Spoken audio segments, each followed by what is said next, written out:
Story tonight at 6:30. Elected officials in Colorado aren't showing up at the office, but they're still collecting your taxpayer-funded salary. Investigative reporter Patrick Nelson joins us in studio to explain why this is happening.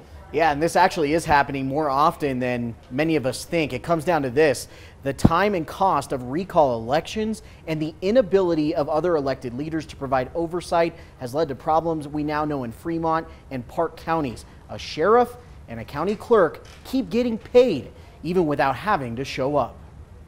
In just a few weeks, Katie Barr will complete her term as Fremont County Clerk. Earlier this year, she was charged with embezzling public funds, check fraud, harassment, and witness intimidation. She pleaded guilty to a misdemeanor. But it's been months since she's shown up for work and continues to collect her more than $72,000 taxpayer-funded salary. Estimates show it would have cost tens of thousands of dollars for a recall election. Are you going to spend $20,000, $25,000 to recall them when you have 7 months to go? And you have to weigh that as taxpayers, as voters. That's something you have to weigh to see if that's worth it. 9 News in Denver recently discovered Park County Sheriff Fred Wegener hasn't been showing up to the office either.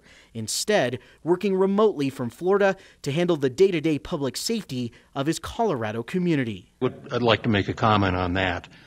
We're a statutory county, which means that the sheriff is a statutory position.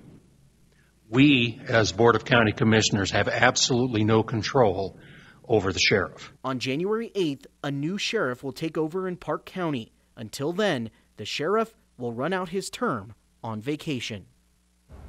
And I spoke with State Senator Paul Lundeen today. He says there aren't any plans to pass laws to address situations like this. Instead, taxpayers have 2 options when it comes to elected officials not doing their jobs. We can vote them out at election time or recall them. But it's the voters who have to get the thousands of signatures to make that happen.